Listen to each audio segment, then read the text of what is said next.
Welcome back, everyone. More importantly, hopefully, welcome back to a video that has the correct audio for a change. In my last video, I recorded and then found out in the editing process that all of the audio was only being output into one headphone, which was really seriously bloody annoying, especially after I'd done all that bloody work.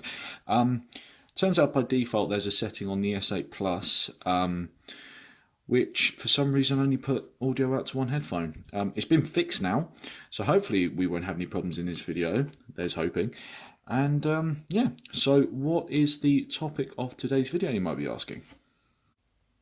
Rotting Christ Theogonia limited edition box set. Anyone who's watched my previous video would know this is one of my most treasured records I actually own. And I just wanted to do a little video just to explain why that is. So what do you get in terms of this limited edition box set? So we get a nice little hard box, obviously, as you can see in front of you, made out of handmade leather, which feels lovely. It feels really, really good. This nice embossed silver and gold design, so it is a little bit glitzy, which I kind of get. However, I like it. I think it looks pretty good. The only thing that does annoy me with this particular release, I'll get it into the frame here for you.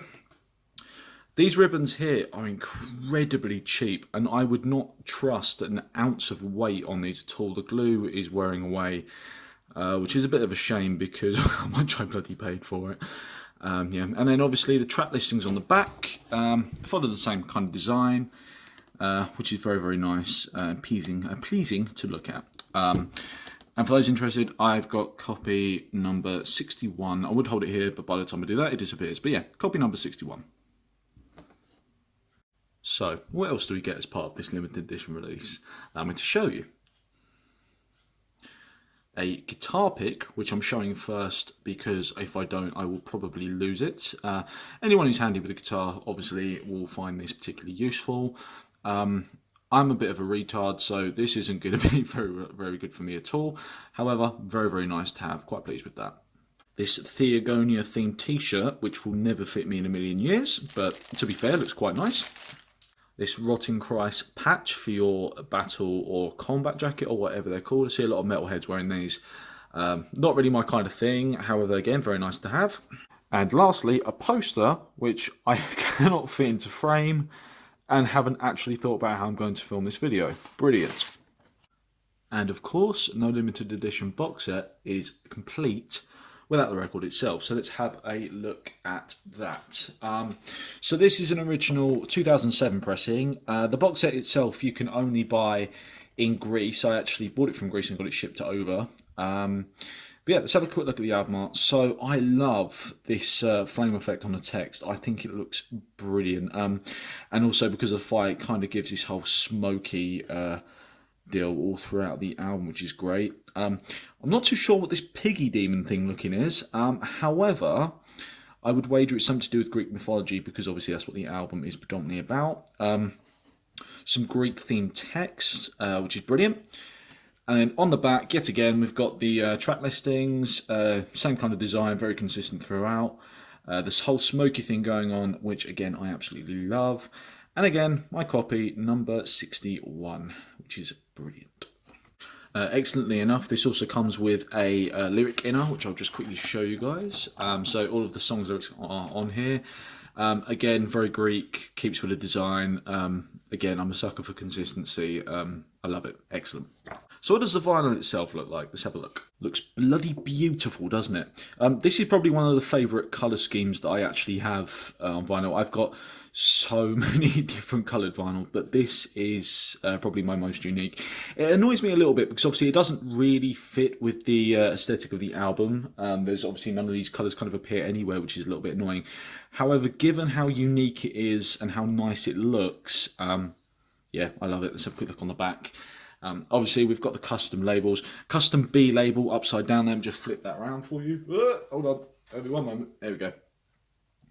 The design isn't as prominent on the back, which is a bit of a shame. But again, I still absolutely love it. It would be nice if they kind of released this, you know, with the same kind of colours it had going on the album. But, you know, I'm just nitpicking at this stage because, you know, I really, really like this colour. I think it's beautiful. So, what do I think of the actual album then? I'm going to do something a little bit different because up until this point I've had to do things in sequences and different shots because I have a bit of a speech problem, so speaking is a little bit difficult at times, but I'm going to see if I can go through this entire section in one bloody take. So let's give this a go. So the actual album itself is a black metal album. It's composed by Sakis Tollis on vocals, Themis Tollis on drums, Georgos Bokos on guitar, and Andreas Lagios on bass. To be fair, you know what you're in for the moment it starts. It's traditional Greek almost immediately and is consistent throughout the entire album. The vocals are very, very clean for black metal, which is brilliant. Obviously, they're still very raw and black metalish. If you know what I mean, you listen to that kind of thing, you'll get what I mean. Guitar is incredibly crisp. The bass line sounds fab, but again, this might have something to do with my setup. The drums are prominent, but they're not enough to overpower, the rest of the instruments. And there's a very good balance all through, and it sounds excellent. I would say one of my most favourite things about this album is the traditional Greek instruments, which, when they appear, are incredibly prominent near enough straight away. I feel like this was deliberate, seeing as that's pretty much the whole point of this album. Rotting Christ basically went back to their roots with this one, and I think it was a very, very solid choice. My only criticism, all songs could be, a tad repetitive to some people. I do think that's kind of something black metal suffers from, especially if you've just been introduced to the genre. I mean, when I first was introduced to black metal, I immediately thought, oh, it still sounds the same, what's the point in this? But when you listen to it and you kind of get the unique qualities out of it, it's actually very, very rewarding to listen to. However, I am also a sucker for repetition, so it doesn't bother me too much. So that's something, swings and roundabouts, I suppose. In terms of the song quality, all of the songs, the quality is really, really, really high. I mean, it's actually hard to choose a weak or a bad song on this album because it's next to impossible to. I mean, it's easy. I'd say it's easy to choose the best ones. I mean, they're all excellent. But if I had to choose the best ones, I would say either Nemesis, which is the second song, or He the Aether, which I believe is the third to last song. I would say that they're marginally stronger on the basis. I mean, they stand entirely on their own, but if on the basis, they've got a lot of punch. They're probably the most unique out of all of them.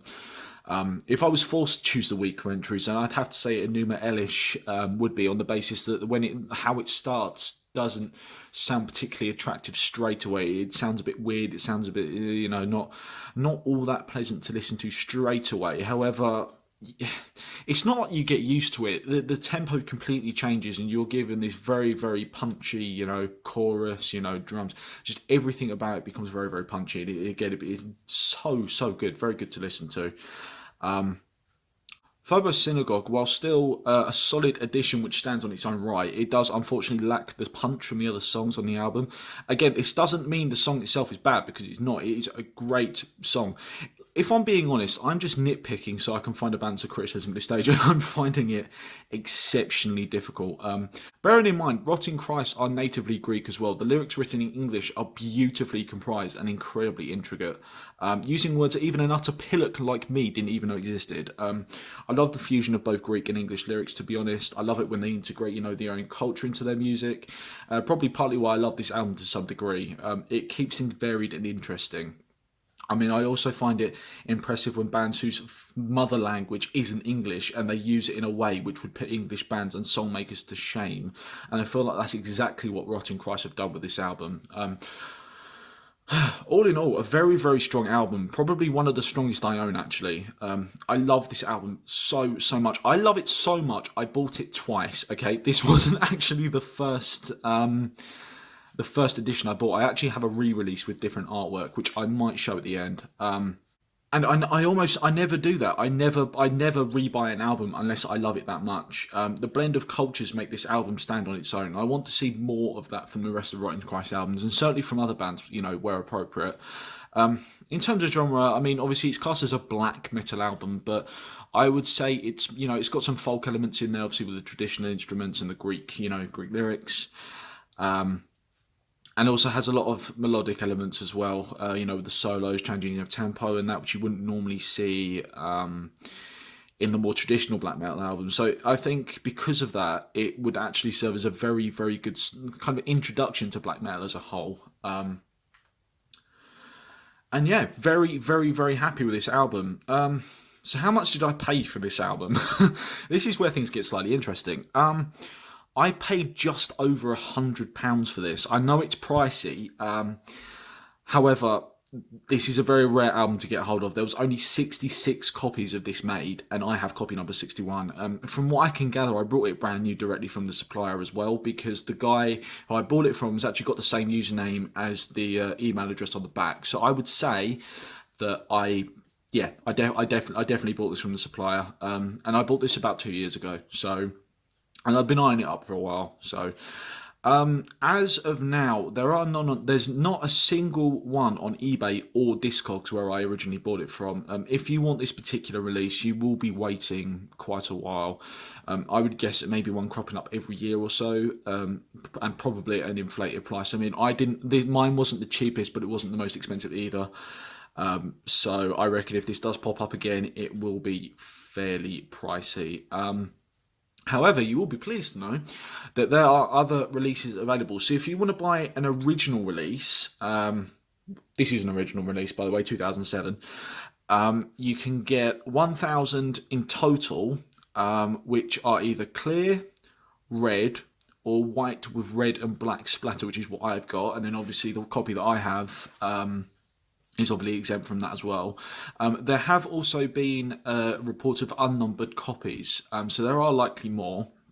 And you'll be pleased to know, all of which are available on Discogs and eBay, I would say, between the range of £20 British to about £30 British. I'd say that's probably about, kind of what you pay for. You also have re-releases, which is, you've got Severin on black, coloured vinyl such as yellow, gold, orange, picture discs, again, which are all available on Discogs or eBay for the same sort of price range. Bizarrely, these are actually slightly more expensive, but do come with revised artwork, as I mentioned before.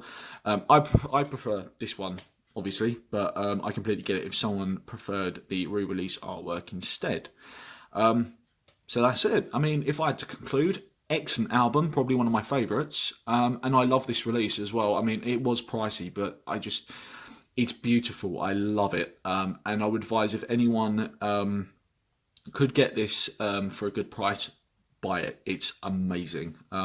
Anyway, I am atrocious at outros, so happy collecting, and I will see you in the next video. Cheers. As promised, here is the reissue I have with the new artwork. Okay, I'm actually done now. Bye.